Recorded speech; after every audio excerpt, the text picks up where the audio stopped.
Bueno,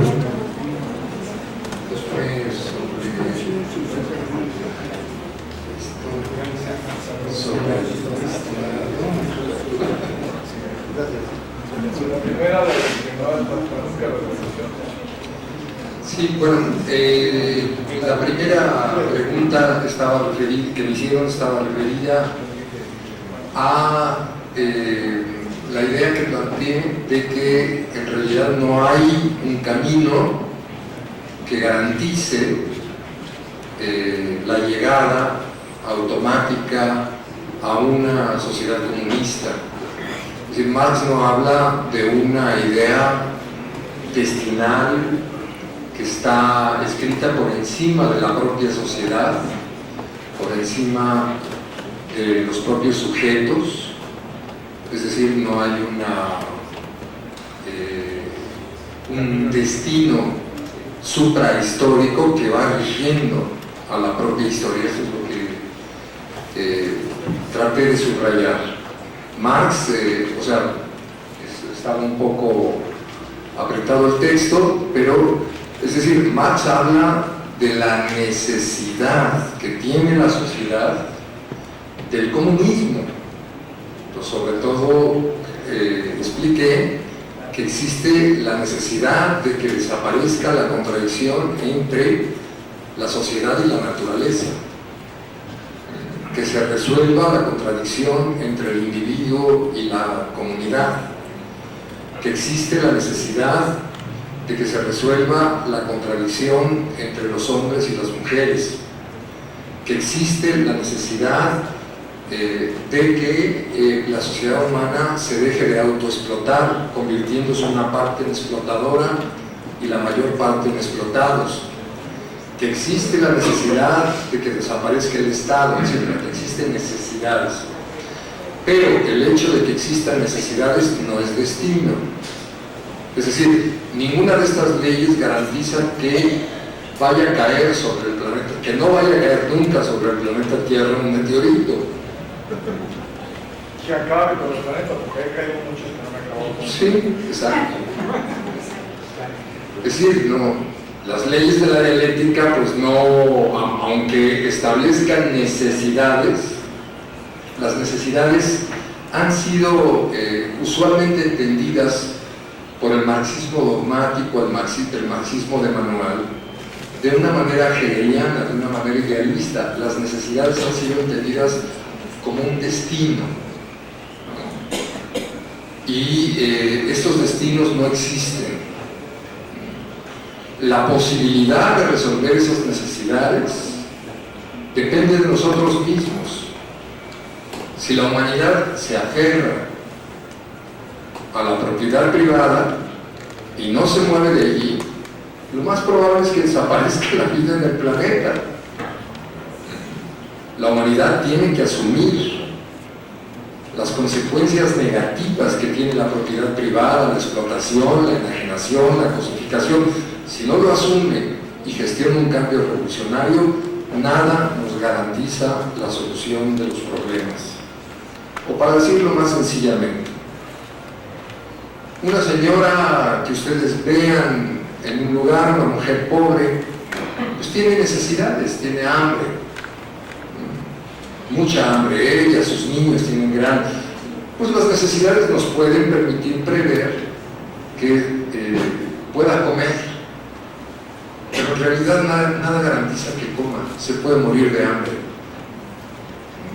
Este es el problema. La historia tiene hambre. Lo que estoy tratando de argumentar es que la historia tiene hambre de comunismo, de una sociedad que se reconcilie consigo misma y con sus contradicciones, pero la sociedad sí se puede morir de hambre. Si no hay acción revolucionaria, si no hay decisión libre y concertada de toda la humanidad, ese problema no se resuelve. Esto es lo que estoy diciendo. No es que sea pesimista, yo no hice ninguna conjetura de si se va, de qué va a ocurrir, no me metí en eso, no tengo bola de cristal. Pero sí planteo que hay una necesidad, y este es el punto importante de Marx, que observa que la historia está llena de necesidades y que esas necesidades se comportan como una ley que rige el comportamiento histórico de los seres humanos, pero eso no quiere decir que es un destino forzoso, no llega a ese punto. Siempre, finalmente, está en los propios seres humanos su propio destino. Hay sociedades que no necesariamente progresan, se van para atrás, entran en decadencia, desaparecen. Las sociedades no tienen establecido de antemano, no tienen garantizado y resuelto de antemano todo lo que tienen frente a sí. Este es el punto. Y yo lo digo sobre todo combinando a que luchemos, a que nos organicemos, a que peleemos, sí, por la democracia, pero por el sentido más profundo de la democracia, que es la solución de todas las contradicciones que plantea justamente la crítica radical de Marx. Segunda pregunta, y no me voy a extender tanto, sobre el Estado. No está muy precisa la pregunta que tú hiciste. Bueno, creo que estás preguntando sobre el Estado hoy en día, ¿verdad? ¿Qué tendría de más eficaz este Estado que el Estado que le tocó vivir a Marx o a Lenin? Si es más eficaz este Estado para poder detener, para poder proteger a la burguesía, digamos. Bueno, sí es un Estado más fuerte, es un Estado más poderoso, que ha transitado ya por muchas etapas, por un conocimiento más de maniobra, más complejo de la economía, y que ha pretendido incluso salvar al capitalismo de sus crisis cíclicas, que era el Estado keynesiano. Pero en realidad ese Estado nunca pudo resolver ese problema. Le estalló en las manos la crisis. Y la nueva figura de Estado, que es la neoliberal, supuestamente era más poderosa y más eficaz que la figura keynesiana, ¿no? Pero tampoco ha podido resolver sus crisis. Le ha vuelto a estallar al Estado neoliberal la crisis. Indudablemente el Estado norteamericano de hoy en día es extraordinariamente poderoso. Es un Estado que está ligado a un complejo militar industrial descomunal. Es un Estado que tiene una capacidad brutal de observación, de espionaje, de control, lo estamos viendo. Pero ese Estado no deja de estar sujeto a sus propias contradicciones y a sus propios límites. No es hermético, perfecto, intocable. Por el contrario, es un Estado mucho más descompuesto, mucho más desquiciado que el de la fase keynesiana, por ejemplo. Es un Estado en el que, como decíamos en el capítulo México del Tribunal Permanente de los Pueblos, es un Estado que desvía continuamente su poder. El Estado norteamericano durante todo el siglo XX ha procurado estar al servicio de un grupo, primero era amplio y cada vez es más cerrado, de firmas transnacionales. Hay una frase muy célebre de mediados de los años 50 que decía que si era interés de la General Motors, era interés general del Estado norteamericano, de los Estados Unidos. Si era interés de los Estados Unidos, era interés de la General Motors. Esto indica un problema estructural muy fuerte que tiene el Estado norteamericano y que se le imprime al Estado mexicano, sobre todo cuando firma el Tratado de Libre Comercio. El Estado, vamos a decir, en teoría, debe de abocarse a la defensa del interés general de todos los capitales, no digamos de las clases dominadas, sino de todo el interés general y común de todos los capitales. Y en tanto que ese interés general de todos los capitales que los trabajadores de toda la nación o de diferentes lugares del mundo sobrevivan, es parte del interés general del Estado la reproducción de la población. Pero cuando el Estado atiende exclusivamente el interés particular, el Estado se empieza a traicionar a sí mismo y empieza a entrar en grave contradicción. Nosotros llamamos a este hecho desvío de poder. Cuando su poder económico y su poder político se encamina exclusivamente a que ExxonMobil se apropie de los yacimientos petrolíferos del Golfo de México, pues es un Estado que no está cumpliendo ni siquiera el objetivo fundamental básico vamos a decir, de un Estado capitalista, que es defender el interés general de la nación, el interés general de los capitales. El Estado neoliberal se encargó de exterminar a la mayor parte de los capitalistas mexicanos, los desapareció. Dice un maestro de economía en Monterrey, se volvió anticapitalista, ¿no?, del neoliberalismo, porque, claro, destruyeron la industria, destruyeron el comercio, destruyeron las finanzas, destruyeron el campo, destruyeron fuerzas productivas, nada más para ponerlo todo al servicio de las industrias automotrices americanas. Bueno, esto es lo que genera las contradicciones, la inestabilidad del Estado actual. Frente a eso, pues el Estado sigue haciendo maniobra, recurre al terror mediante el narcotráfico para gobernar, recurre al fraude electoral para gobernar, y bueno, las consecuencias las estamos viendo, es decir, se va exacerbando las contradicciones y va exacerbando la inestabilidad del propio Estado y de toda la sociedad.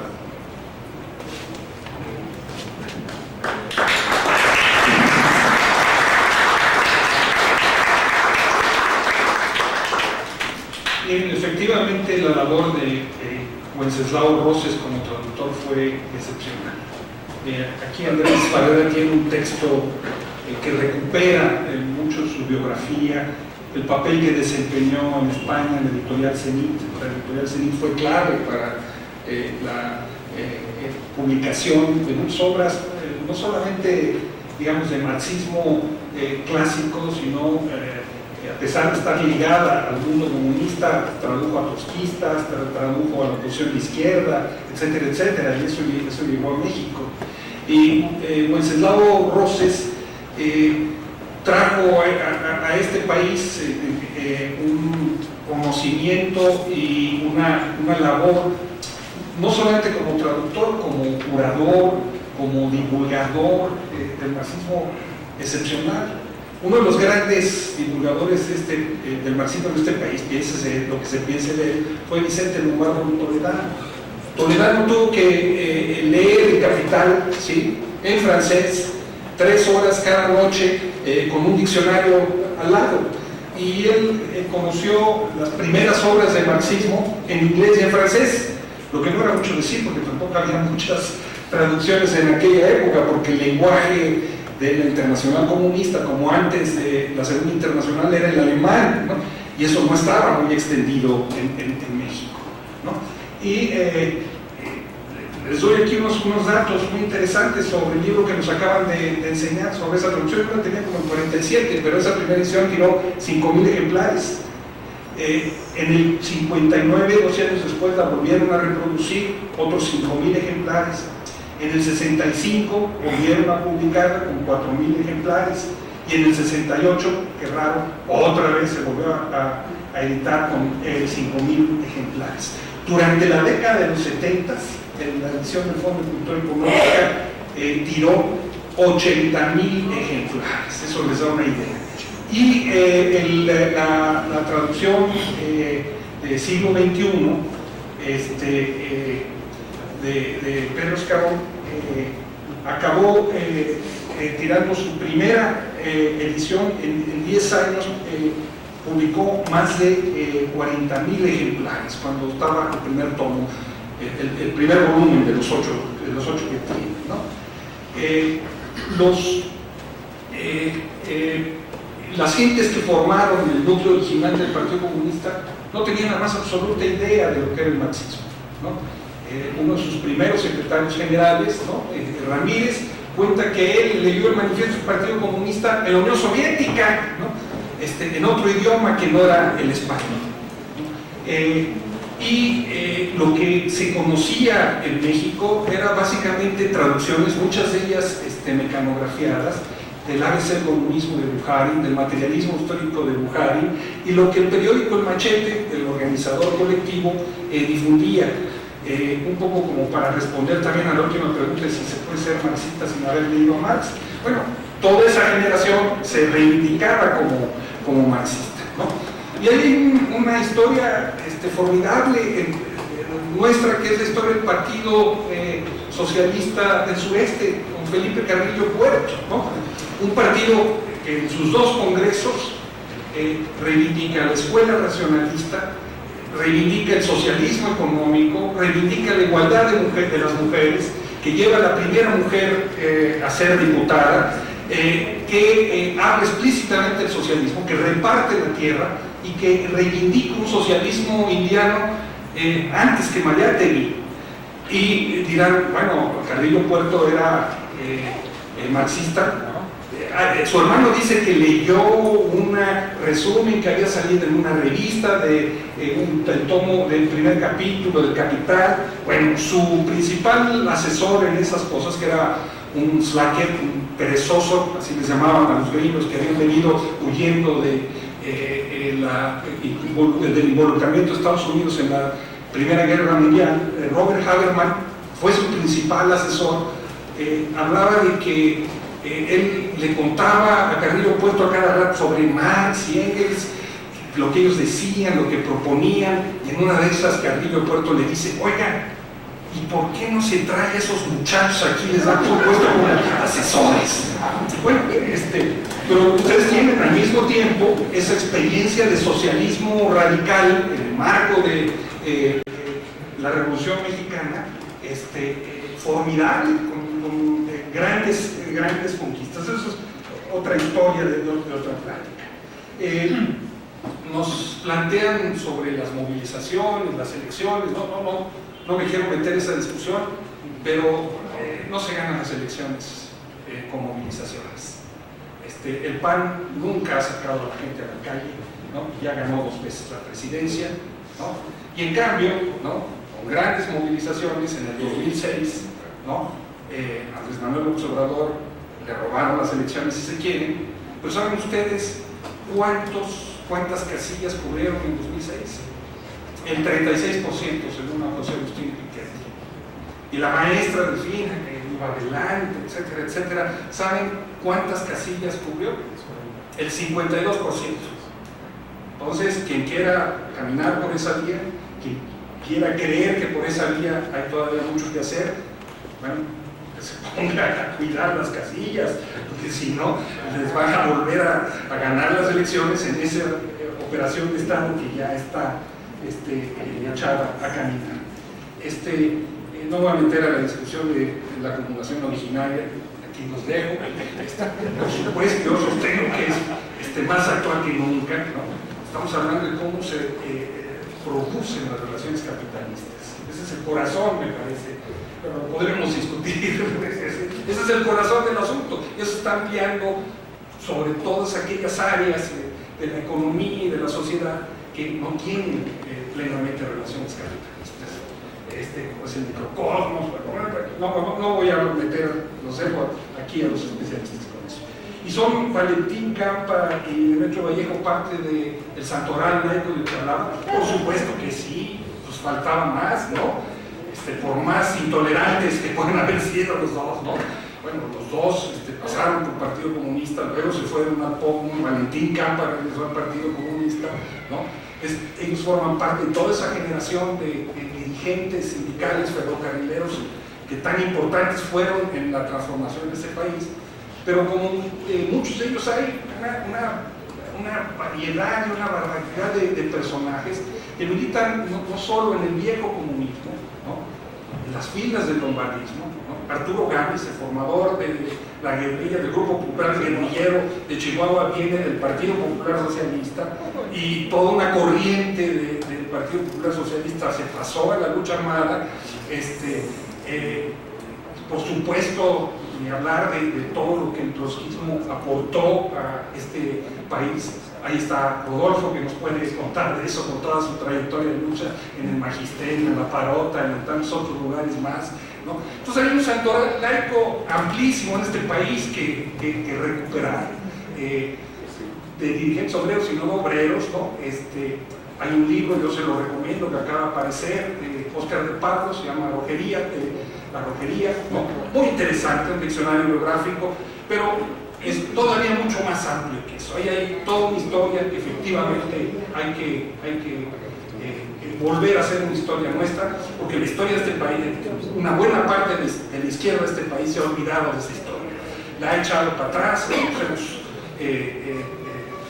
Por participar en las elecciones la hemos acabado mandando al cajón de los recuerdos, pero ahí está, y lo que hoy somos es parte de la lucha que se sigue. Muchas gracias.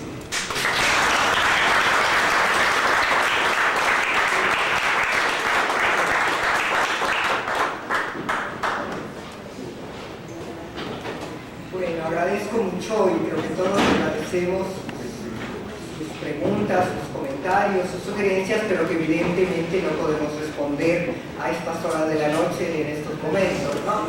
Yo lo único que les diré es que recuerden que yo me refiero al capítulo 24, no estoy hablando del capital, ni del capitalismo. O sea, no estoy hablando ni de la tasa de ganancia, ni de la plusvalía, ni de la concentración, ni de la centralización del capital, ni nada que se le parezca. Que yo sí creo que históricamente el capitalismo tiene etapas y que la forma en que el capital industrial o el capital bancario de la época de Marx o lo que sea existía en el siglo, cuando escribe Marx, tiene modalidades diferentes, tamaños diferentes, formas diferentes, de explotar, de acumular, de destruir, etcétera, etcétera, ¿no? Entonces yo lo que hacía es esta referencia a que de ese momento está vigente. Ni siquiera me fui al manifiesto del Partido Comunista, etcétera. Entonces yo lo que creo es que a lo que me interesa a mí llamar la atención es, yo creo que todos los que estamos en esta mesa y todos los que estamos aquí, es cómo hoy tiene vigencia o no la propuesta revolucionaria de pensar el mundo para transformarlo de Marx. En teoría y práctica, yo creo que eso es muy importante. En otro momento, si quieren, les invitamos, tenemos discusiones académicas, aquí, allá, acullá, o aquí venimos un día, hacemos una discusión sobre las características de la etapa actual del capitalismo, ¿no? Cómo se reproduce hoy, cómo está, existe o no existe el imperialismo, sino cómo llamamos a llamar al señor Soria, etcétera, etcétera, ¿no? Entonces, bueno, pero ese es otro, nada más no quiero, no puedo contestar a eso porque además les digo, tendríamos que hablar de otras cosas. Yo terminaría nada más con dos reflexiones. Una, ¿qué pasa con el Estado? Yo diría, aparte de la que ya señaló Andrés, el Estado hoy en México y en casi todo el mundo capitalista está en crisis, en una crisis orgánica, en una descomposición brutal. La democracia burguesa siempre ha tenido límites, pero aquí no existen. O sea, tenemos gravísimos problemas. Ese Estado está en descomposición, en pleitos, en contradicciones dentro de las fracciones del capital, y además ha tenido una recomposición que ha centralizado cada vez más el poder. Entonces, bueno, hay muchos elementos que hay que llamar la atención a eso. ¿Y cómo está la verdadera interpretación de Marx? Yo aquí lo único que respondería, Marx no solo es un texto para leer el capital y el capitalismo como es, y además una cosa el capital, otra el capitalismo, todo el sistema de dominación, sino si lo unimos como su teoría y práctica revolucionaria, yo diría que lo que nos da, no el marxismo, etcétera, sino que algo que tenemos que aprender son los procesos revolucionarios. Lo que la vigencia no de Marx no nos da la práctica en la lucha revolucionaria. Y ahí tenemos Cuba, y ahí tenemos no sé qué, y ahí tenemos toda la historia que recuerda magistralmente aquí Luis, maravillosamente, sobre todo porque a mí también, disculpen esta anécdota tan personal, en alguna militancia que todos tenemos, vamos a estudiar a la izquierda en México. La izquierda en México empieza con la fundación del Partido Comunista en 1919, y no me acuerdo qué mes ni qué día. Inmediatamente nosotros levantamos la mano y dijimos, y los Flores Magón, y fulanitos y menganitos y todo lo demás. Entonces, recuperar nuestra historia y ver cómo a través de la historia se hacen los procesos revolucionarios. Creo yo que ese es ser un análisis marxista, recuperarlo, y aquí continuamos, no se pierdan el próximo episodio.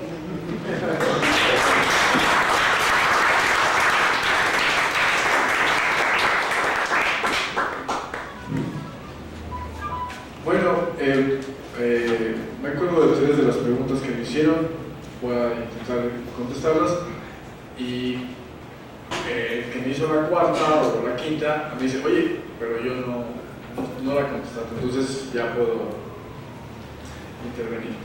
La primera que me parece que es bueno contestar, o sea, en primer lugar, es la de esta que pone las cosas de cabeza, ¿no? De que si es posible ser marxistas sin leer a Marx, ¿no? Bueno, hay una especie de quid pro quo, de un equívoco, de un tomar esto por lo otro, marxista por comunista, marxista por socialista, marxista por proletario, revolucionario. Como Marx estuvo hablando de todos estos personajes, pues luego parece que es lo mismo proletario revolucionario que marxista, comunista, socialista, que marxista. Sería una metáfora, ¿verdad? Metafóricamente podríamos decir un comunista comprometido, radical, sería algo así como el tal marxista, diríamos. Entonces se podría ser marxista en ese sentido sin leer a Marx, alguien que desde el fundamento quisiera transformar la sociedad y tuviera continuamente esa conciencia o esa tendencia. Pero ya saliéndonos de la metáfora, ¿no? Diríamos que eso es posible, porque justamente el marxismo es una teoría, no es primero una práctica, ni tampoco es una práctica y una teoría, no, es una teoría. Y luego esta teoría se combina con el movimiento proletario, con el movimiento comunista, con el movimiento socialista, ¿no? Y entonces ya podemos decir, ya véase cómo así el marxismo también es una práctica, bueno, también metafóricamente dicho, ¿no? Entonces se puede ser un comunista sin leer a Marx, se puede ser un proletario revolucionario sin leer a Marx. Pero entonces, ¿a cuento de qué? El surgimiento de ese marxismo. ¿Por qué surgió la necesidad práctica de la teoría? Este es un curioso engranaje histórico del capitalismo, de la historia de la humanidad. No puede ser de otra manera, porque los seres humanos piensan, ¿no? Y muchas de las cosas que hacen son pensadas, ¿no? Otras muchas no, la verdad, pero cada vez que le queremos dar un poquito de orientación a nuestros pasos, hay que primero pienso y luego hago. Muchas veces uno hace y hace mejor que cuando piensa, cabrón, porque depende de cada pensamiento, ¿no? O de cada situación. Entonces, ahí tenemos este problema, que como en la humanidad, todo lo que hace la humanidad pasa de alguna manera por el pensamiento. Es forzoso que también la revolución tuvo que pasar, ya estaba la revolución en curso. En la Revolución Francesa hay una organización proletaria, se levantan los proletarios revolucionariamente primero al lado de la burguesía, pero luego se van dando cuenta que las promesas no se van cumpliendo ni se van a cumplir y que más bien hay una traición, y entonces empiezan hasta que en el 1797 con Graco Babeuf la posesión es casi puramente proletaria, es el manifiesto de los plebeyos, no de todo el tercer estado, no, ya no es con los burgueses, ya es claramente distanciado de ellos, porque ya nos dimos cuenta que están traicionando, que sí se logró derrocar a la monarquía, pero que las subsiguientes promesas no se están cumpliendo. Entonces O sea, ya hay un movimiento proletario propio con una cierta conciencia de clase para sí, ¿no? Y sin embargo no hay marxismo.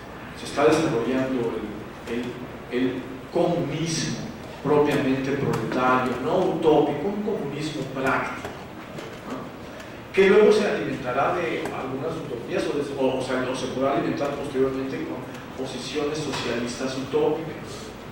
Bueno, ya con todo esto, con un movimiento obrero internacional, con un movimiento comunista práctico, en sectas, ¿no? Blanqui como seguidor de Graco Babeuf, etc., con un movimiento socialista utópico de distintos tipos, sobre todo de tipo intelectual.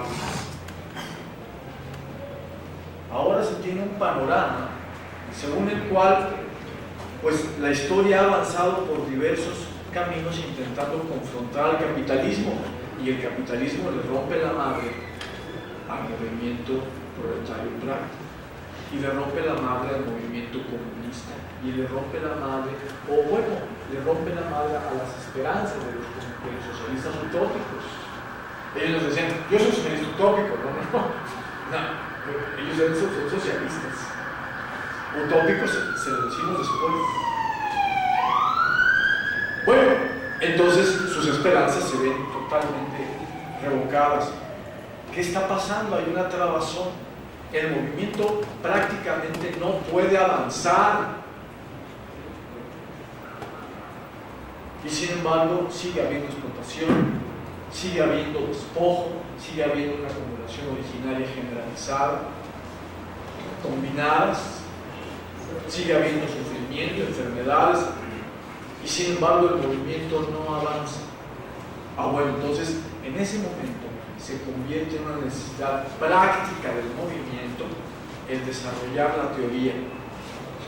Este es el momento que le toca a Engels, que le toca luego a Marx. Primero le toca a Engels. Y entre ambos van confluyendo y se hacen amigos, pero porque así están las corrientes de la época, así se están meneando.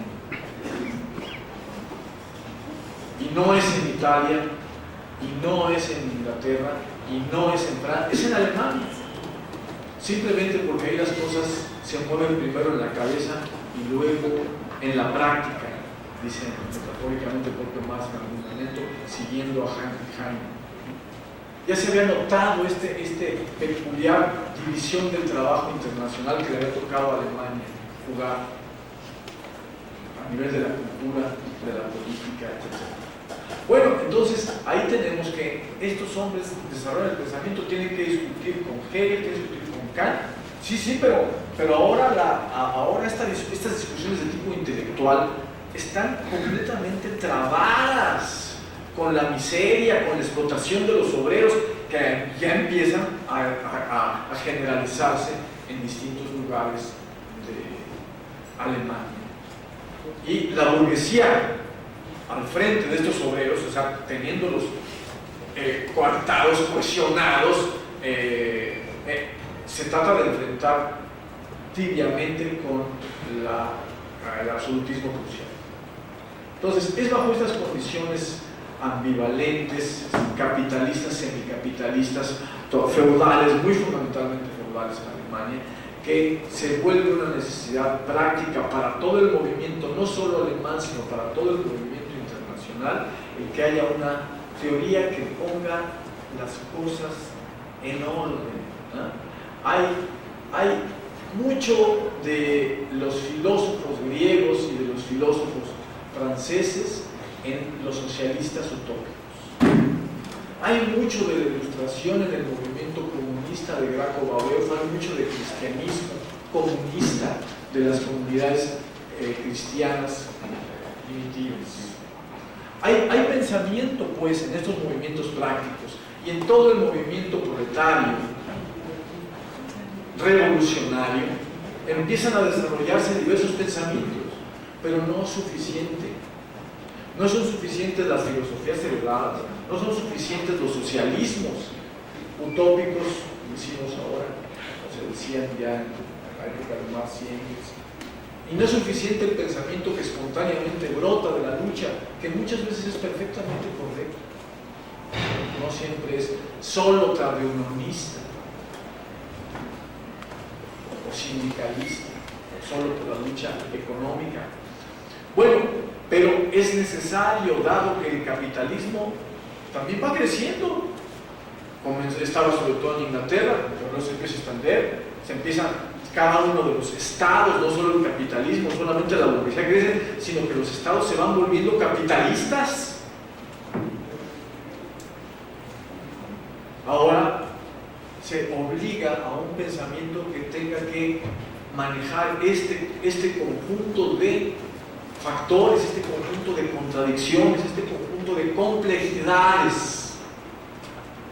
Y aquí se cruza con una de las preguntas que se hicieron acerca del Estado, que ese Estado es cada vez más perfecto. Bueno, pues es que el Estado es la comunidad ilusoria, es todo lo que nosotros prácticamente no podemos coordinar cara a cara, de acuerdo común. Bueno, entonces surge un ente separado que coordina nuestras distintas cosas en común. Cuanto más despojo hay en toda la sociedad, despojos prácticos, despojos teóricos, despojos de naturaleza, cuanto más despojo hay, más grande es el Estado. El Estado se conforma de despojos, de todo lo que se despoja a la comunidad. Entonces la comunidad ilusoria está enfrente y como también hay que despojar cuestiones intelectuales a todo el mundo, entonces se forma una burocracia que se encamina a administrar las cosas. Y luego máquinas, se expropia el pensamiento de todo el mundo y hay máquinas y computadoras que se van a encargar de administrar mejor. ¿Quién eres tú? ¿Ya te identifico? Ahora te puedo cuestionar, te puedo dominar, te puedo someter, te puedo dirigir hacia acá y hacia allá. Bueno, conforme más crece el Estado, se mundializa el capitalismo, más crece el Estado capitalista, conforme más se despoja toda la población, ¿no? Bueno, pues esto está creciendo en gran medida al internacionalizarse el capitalismo inglés en toda Europa, y entonces es que se aparece por vez primera en la historia la necesidad de un pensamiento complejo que ponga en orden las cosas. No es suficiente el materialismo francés, no es suficiente la Ilustración, que sí alcanzó a dirigir, alcanzó a hacer la iluminación de una revolución, la francesa. No son suficientes todos los teóricos ingleses, no es suficiente Hegel ni Kant, son insuficientes para la complejidad que se tiene enfrente, una complejidad que la humanidad tiene enfrente. Por eso se requiere entonces la intervención teórica, y pudo suceder.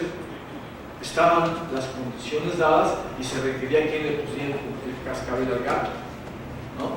Entonces, hasta en Engels están más el desarrollo biográfico, psicológico de cada uno de ellos. Es ahora una discusión, un análisis, una exploración pormenorizada que nos da respuestas de detalle de este problema general. La humanidad requería algo, requirió la teoría como un ingrediente práctico.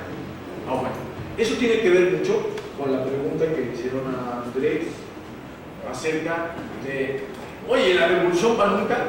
Sí, puede ser para nunca. Se trata de que nosotros nos encarguemos, sí, pero nos encarguemos nada más con huevos, o nada más con voluntad, porque huevos hay sobran y nos rompen la mano. Hay que cuidar las urnas. No, la manifestación, sí, la manifestación, pero hay cosas específicas que hay que hacer en el acto revolucionario. Y para anotar, no solamente todos en bola, no, también hay que dividir el trabajo, hay que coordinar las acciones. Es un movimiento militar de la confrontación de clases, es toda una estrategia. No es necesario. Bueno, tú creerás que no es necesario, pero los capitalistas se mueven así, cabrón. Y además tienen el ejército. Entonces tienen toda una racionalidad y unas armas. Entonces, cabrón, ¿Cómo nos enfrentamos? Hay que enfrentarse con el corazón, con la voluntad, pero también con el pensamiento. No cualquier pensamiento, sino el que atina, porque el pensamiento que no atina ya se lo llevó a la chingada. Eso lo notaron con mucha fuerza todos los socialistas y los comunistas hacia 1844, 48, que le encargan, oye cabrón, ¿por qué no tú y tu amiguito, ese que te querían invitar acá a ser asesor de ¿por qué no redactan el manifiesto del partido que ya no es la Liga de los Justos? Porque el comunismo es un problema de justicia. ¿Qué se llama justicia? No era nada más justicia. Es un problema que está en las raíces de la sociedad. ¿Cuáles son las raíces de la economía? ¿Qué es esa mamada? Pues ahí explotan, pues sí, pero los explotados valen mal. O sea, la nueva sociedad hay que hacerla por otro lado. Ve, todo el mundo estaba mirando para otros lados y no en el fundamento. Esto es lo que logran este par de jóvenes. En su momento, la película esta que está, lo muestra muy plásticamente, muy bonita, emotivamente, ¿verdad? Resumidamente también. Entonces, pues en ese momento aparece por primera vez este problema de la humanidad, que la enajenación pues es producto del propio trabajo humano.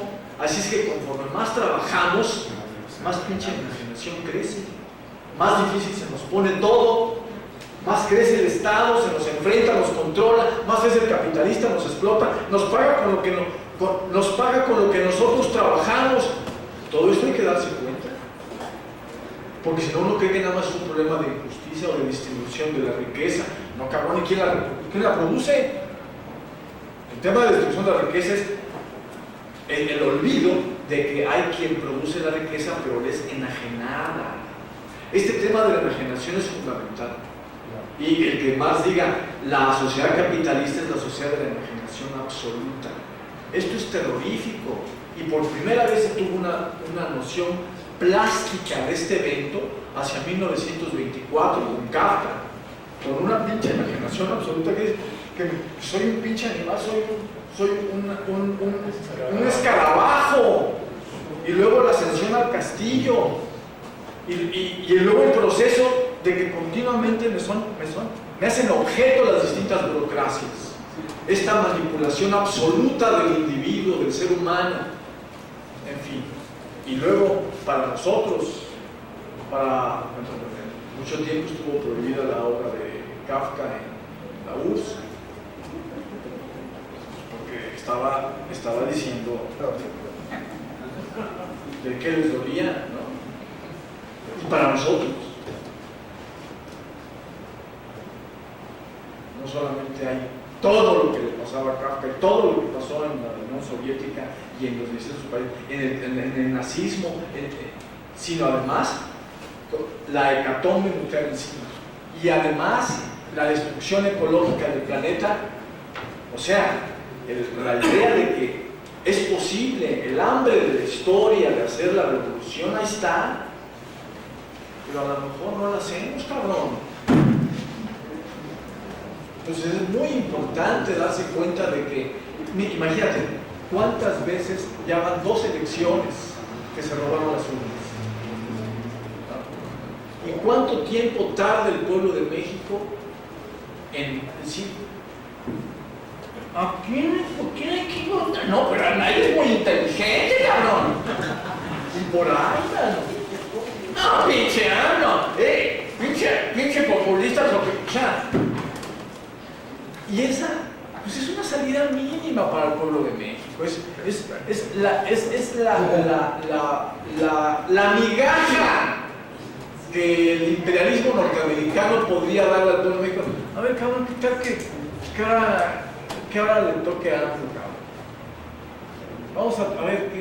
No, pues ya hay muchos mexicanos que quieren votar por él. ¿Cuánto tiempo tardó para que el pueblo de México le cayera el 20 de que solamente con un 80% de elección ya no lo van a hacer trampa? Bueno, sí, hay necesidades de historia. No solo hay necesidad, hay camino. Hay camino. Y es muy importante el que Marx diseña un camino. Es una teoría de la construcción del camino de la revolución, de sus leyes, de las leyes del capitalismo.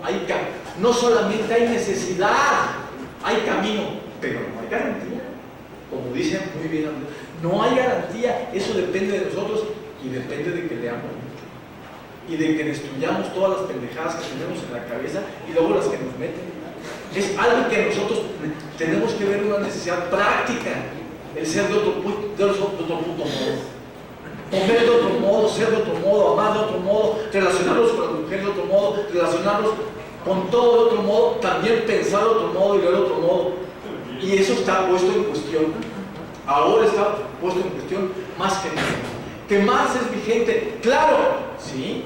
¿Por qué es vigente? Porque todavía domina el capital industrial. Cuando no domina el capital industrial, Marx lo manda a chingar a su madre y entonces vamos a ser comunistas sin Marx. Pero mientras haya capital industrial, solamente con Marx se puede. Solamente ahí es vigente. Por eso es tan importante este punto decisivo de que no hay otra época. Es esta nuestra época. Y hay poco tiempo. Hay poco tiempo, se acaba. Bueno, yo creo que ya me extendí.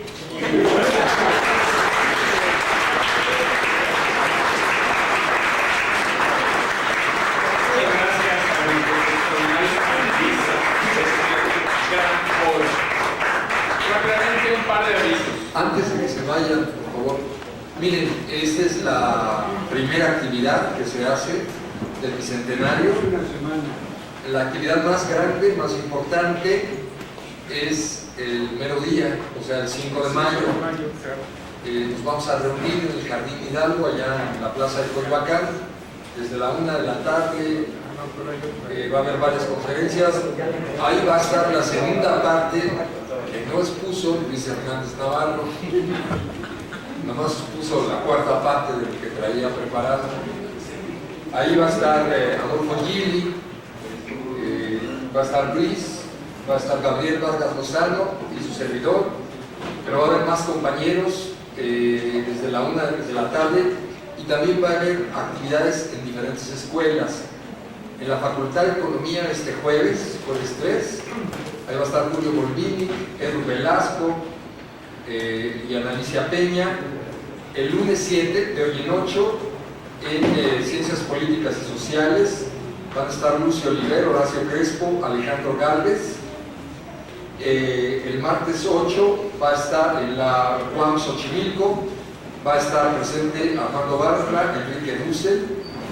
Y el miércoles 9, en Filosofía y Letras, va a estar la compañera Adriana Fuentes, que no llegó hoy, Horacio Crespo y Sergio Lomelí. Entonces los esperamos, son varios días. Ojalá se animen.